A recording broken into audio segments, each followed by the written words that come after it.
Well, hey everybody, Leslie here. I want to talk about what this title means anyway. How do you build a reputation before you go into the paralegal career? Well, you have to have something to trade off on. And what are you coming to the table with when you are applying for a job? They're not going to offer training at the law firm. I can tell you that you should count on that. Even if they say it, a lot of times that is totally bogus. And they want to provide assurance to people, but yet the training they give you might be like this, and then you're left hung out to dry.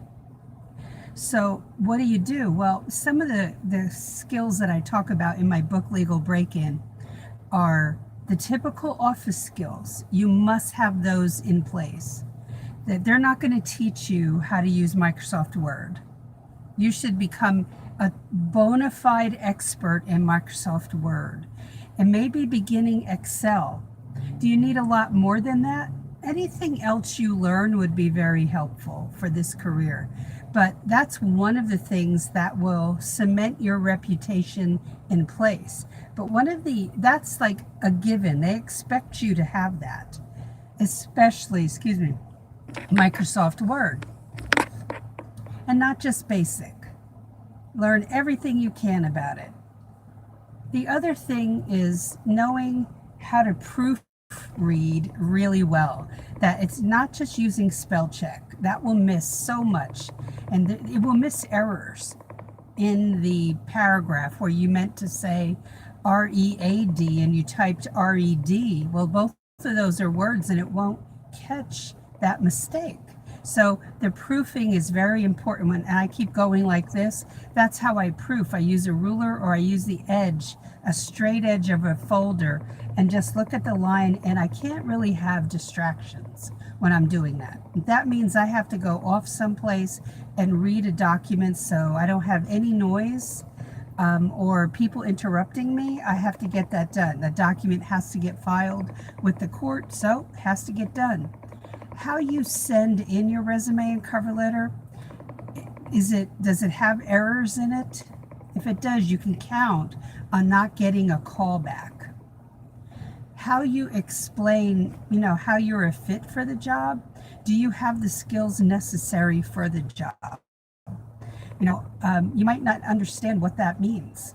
Well, you figure, well, they'll see a degree, they'll know. No, they know with a degree. That would also mean that you do not have the skills for the job to work and become the true assistant for the attorney, and you're able to assist the attorney properly. So how will you assist that attorney? What do you know how to do?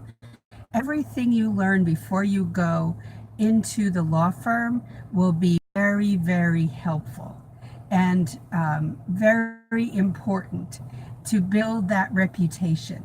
Okay, so proofreading, spelling, the ability to file, Microsoft Word, beginning and advanced skills. Don't know what those are? Then go to YouTube and learn all you can by looking up really good teachers. Some of those are very weird lessons that sound like a robot put them out. Go find somebody on YouTube who can give you, they're human and they're actually using their own voice and teaching. You don't have to go pay for those classes.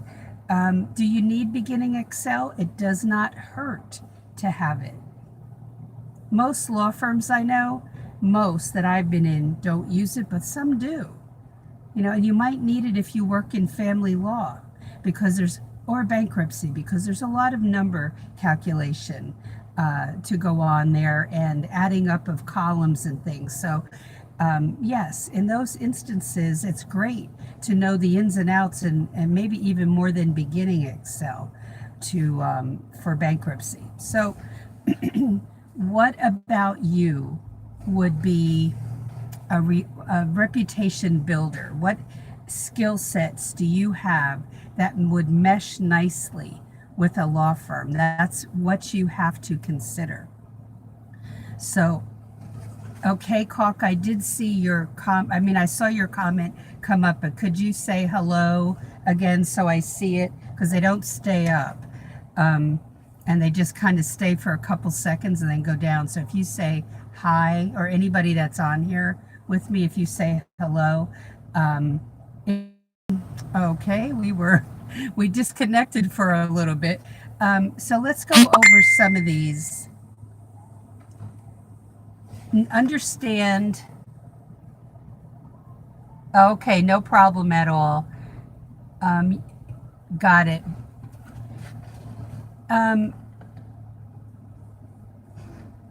Know your why before you go into this career. Understand your why. Take a risk. What do you have to lose? Take a risk. What the attorney needs are bona fide problem solvers, people who want to take the high road. There are plenty of people who want to take the low road, and they want to slack off and they don't want to learn anything new. They just want to collect a paycheck. Tell me what job where that works out. Not many. So take the high road and become the person who excels. Even if you had people say to you when you were in school that you wouldn't amount to anything, or whatever those weirdos said that were out of line, that the baggage that some people carry with them. I certainly carried some baggage with me from things that teachers said, or a parent said, or a piano teacher said. But not only take a risk, but you be the solution to someone's problem, because they need that. Some attorneys can't manage their way out of a paper sack. Blunt but true. That's the job of the paralegal. What are you going to bring to the table that will help the attorney? And if you think that you have extreme value in that area, go for it. Be consistent. If you're a good proofreader on Monday, be one on Wednesday. Don't be up and down like that. Be consistent and make a pact with yourself, a promise to yourself that you will excel in this, that you promise yourself.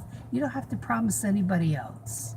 You don't have to make a commitment to anybody else. This is about you and the gifts God's given you to use. And number 5, be confident in your own personal style, meaning who you are and the expertise that you already have and the expertise you are going to pick up when you're in the law firm. You're going to learn so many new things. Okay, get ready for that. And be open to it. Be flexible. Don't be closed off about it. Don't be an island in the law firm, meaning build bridges. Even if you're an introvert, build bridges. I'm an introvert extrovert. I know all about needing a break from people and detoxing from people. That's what, as an extreme introvert as a child, I totally get that.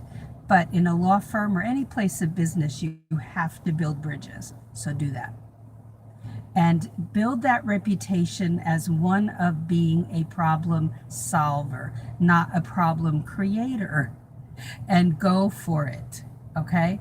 Instead of sitting back and watching everybody else go for it, now it's your time to start moving forward. And you can do that. You can get out of, maybe you feel like you're in a rut, or you feel like you're never going to get there. Look, I was told I wouldn't get there by another paralegal who did not mean it to be a negative, believe it or not. She was being factual for herself, that yes, it'll take you 10 years. It did not. It took me 7 months. Did I know everything at 7 months? Not on your life. You see? So it's a process. Give yourself that time. Be consistent and always looking up. I see you. I see you, K-Hawk. Thanks for being here with me. Be consistent in learning so that when you're watching, and I'm truthful with this, if I'm watching a TV program, to be honest, now I do not have children at home. That's a whole other thing, and I did at one time. But I have a niece who does. And for her to sit there with the computer open while everybody's watching some movie or some show or whatever, or playing a game, would be ridiculous. But whenever you get that time to yourself, if it's 15 minutes, do some research that benefits you, that teaches you something new. And write it down. Where'd you find it? What have you learned? It's all good training for being a paralegal.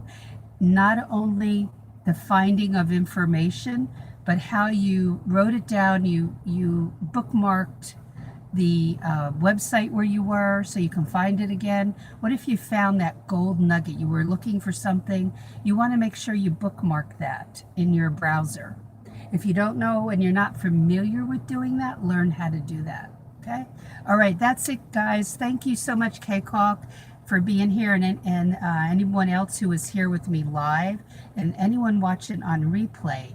You have a lot of what it takes already to enter this field. I know it. You know, if you've worked in retail but you can type, you have to be able to type. It's not where we stand around. Oh, captive bird? No, you don't. You don't, because what people sometimes think is that they're going to be like a form of an attorney. Well, you will end up knowing a lot about the law, about certain law that your attorney specializes in down as you progress in the field. But there's a lot to learn beforehand, and what the attorney needs more than anything in the beginning, and it's not the only thing, is that the office skills have to be there in spades. They have to be there and be rock solid, those basic office skills.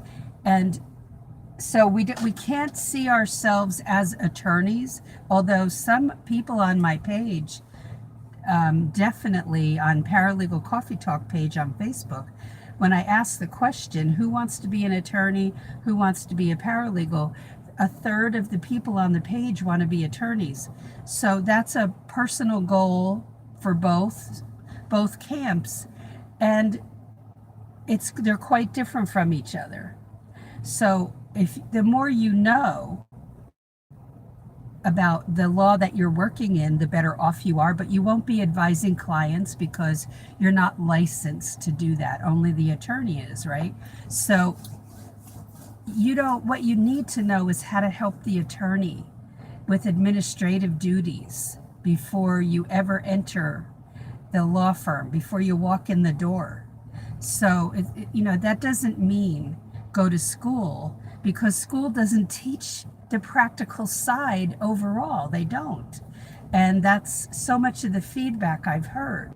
So that's why I developed a course that will launch for the final time for 2019 in mid-September.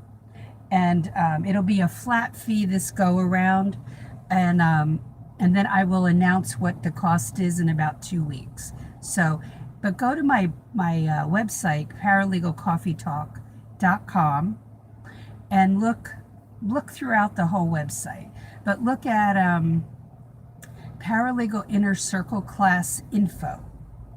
And you can read through there, but it's going to be changing probably tonight. I'm going to adjust that page, but it will be,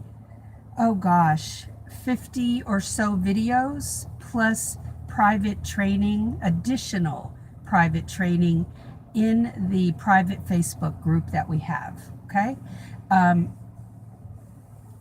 That training I just did today for 2 separate groups that took the group inside my local courthouse online, and then taught something about what happens when somebody sues another company, or one company sues another, and we're taking a trip down that road and teaching through that. So that's part of what we do, what I do in my class. But that's what I'm saying is that's besides the office skills. And even if you're in school, before you graduate, if you're in school, take my class before you go in that law firm, before you start applying. Do you need school? No, you don't. So for those who are going, oh, I can't afford that, I don't want to get loans, you don't have to. Okay? But you have to have office skills. So if you say, well, I don't have office skills though, Leslie, does that mean that I can't do this ever? No, that means that you could work in an office for a year and make sure that you know how to type as close to 60 words a minute as you can possibly get, and make sure that you're in a position where you're answering phones, where you're filing hard copies of documents in a file, just the typical office skills, and then think about applying after that. But you sure as heck have to type fast. And 60 words a minute, 55 to 60, I would say, is the base. Why? Because you have a lot of work to get done, and you can't do it and get it done and work quickly if you type 35 words a minute. It's just a fact of life. So you will have to up that speed. How do you up it? How do you increase it? Take typing tests over and over again, and keep your error rate down to 1 or 2 mistakes, and that's what we did in high school. Took typing tests every single weekday that I was in school for more than 3 years, sophomore, junior, and senior year, because the goal for me was to be a secretary, and that was a great foundation to get into the paralegal career. So office skills, retail, they're all important. No, what I suggest, thanks for that question. What I suggest is that if you already have office skills, if you know how to type, this is the question.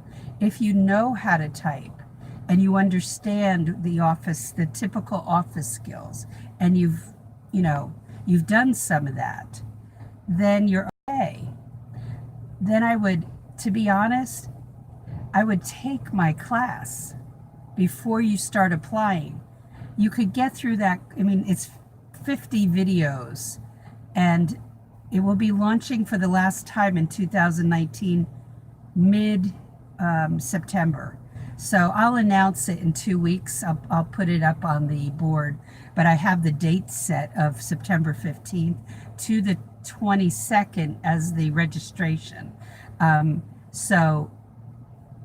Okay, cool. No, it's Captive Bird. If you have office skills, you're fine, but I wouldn't, and this is just sincerely from the heart, I've just had 3 people land jobs out of my May group that joined in May.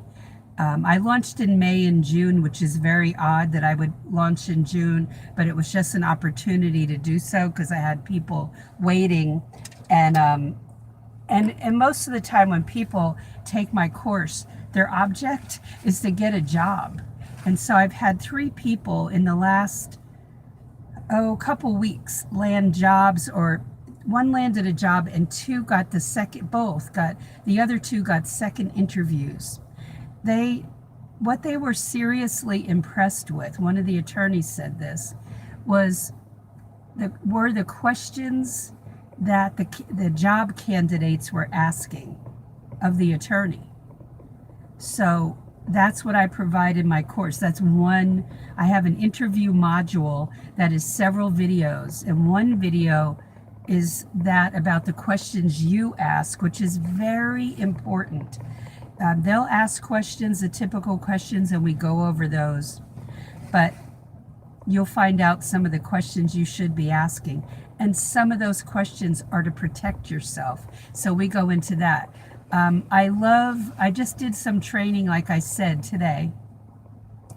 And I like to, and this is over and above the videos that is in the course. So I love to do additional training. People will ask questions and it will give me an idea for training. So I will do that. And I add it to our private group. And then if I feel that it's warranted, I will add it to the course. So when the course first started 2 years ago, there were 40 videos around there, and now there are, there have been 10 or so videos added, and there will probably be more as I go along that adds value to that. But there's tremendous value to the course. I want to see you succeed. I want to see everything that you've worked so hard for pay off. But as a paralegal studies upcoming graduate, one of the videos I want you to watch on this channel here on YouTube is called, I can never remember the whole title, but you can search right on my channel for it and put in why I removed mentions, something like that. It will bring up the video, and it talks about why I removed my education from my resume. And don't be alarmed by that. That doesn't diminish your education, but there were reasons why I found out I wasn't getting calls. So I would love to see you in class, anybody watching in class in September, because it won't be launched again until 2020. And I'm not sure exactly when. So hope to see you there, and wishing you the best. There's nothing I love better than to see people land jobs and to have the opportunity, if you work hard, to make more than minimum wage. We're all for that, right? And if you work hard, it's possible. Is it guaranteed? No. But if you work hard and you look at it as you're building a career for yourself and not just being in a 9-to-5 job, that this is a dead end. It's not a dead end. It's not a dead end unless you think it is. But it's an opportunity for you to build something for yourself. So that is it for today. Thank you so much, K-Hawk and Captive Bird, for being here today, and everybody watching on replay. I appreciate you all. And I will be back tomorrow with another video for you all. So stay tuned, and I'll talk to you then. Have a good night.